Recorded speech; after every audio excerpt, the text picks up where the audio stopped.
So today we're looking at a forehand. This is Alison, one of my clients. She's a 3035 player, and we're working on her forehand. So I'll start with the components of the shot that I really like, and then we'll go into what we have to work on a little bit more.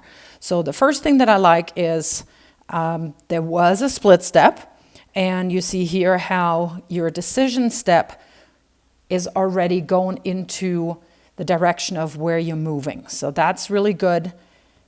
Right shoulder and right hip turn, and we need to work on that being a little deeper. So we have a bigger load than eventually off your outside leg.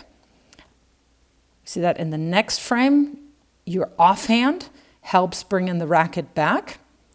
And I think what I want to work on is just letting go of that grip here a little sooner so that you can start taking that racket back a little bit more and starting your cocking phase. So what that is that the butt cap at this point should point to the ball. So you're seeing that the ball's bouncing here, you're hiding that with your body, but it's only now looking at the ball and barely looking at the ball. So that's a little too late.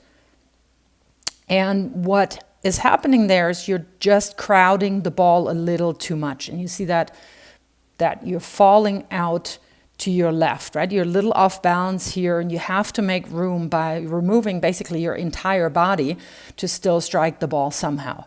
So that's what we want to work on a little bit. And your body weight here is going all the way out of the way. So let's look at that on the next ball. That is, I think, pretty much very similar. So take back is good. At this point, I would already like to have a separation of the offhand. Again, I do like the turn. So we can keep that and improve on that a little bit more. Again, that's a little tight here. So the next one that you have here is the best of all of them. So again, you're moving to the ball. See both of your feet going out into the direction that you're going to move. Unit turn is good. Left hand helps bring in the racket back.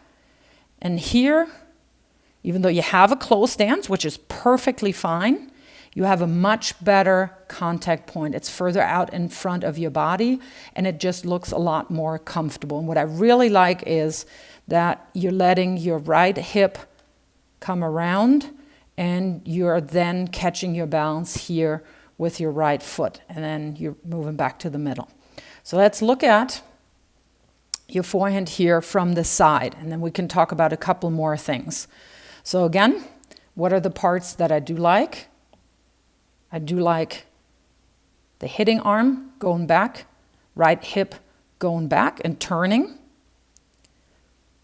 Opposite arm helps bring the racket back, although we want to separate that a little earlier. So at this point, I would actually like your racket back here already a little bit more. So you're holding on to it just slightly smidge too long, and I think that leads to just being the ball at your body already without the proper spacing. So let's talk about what's called the cocking phase. So at this point here, the butt of the racket should be pointing to the incoming ball. Now from this angle we don't see it quite as much, but that needs to happen a little sooner. And right now, this is when it's looking at the ball, but that's already a little too late. So we can work on that by laying that wrist back a little bit more, a little sooner. So here again, I would like to have the racket face a little higher up and pointing more to us rather than the tip of the racket pointing straight back to the back fence. So you can almost have your hand, if you were to completely open it, pointing actually down on the ground. So we'll work on that next time.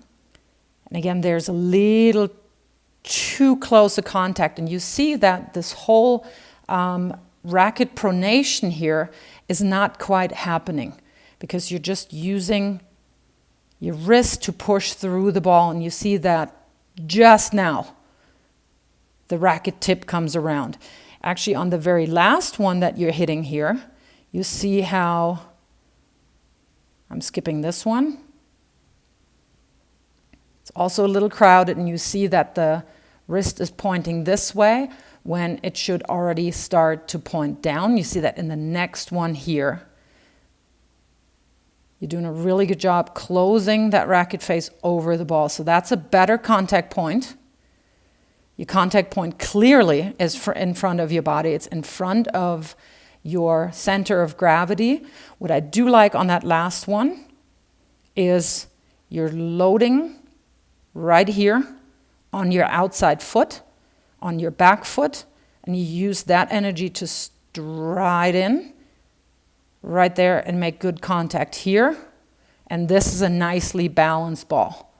And you're having a really good follow through. You see here, the side that you made contact with closes over the ball.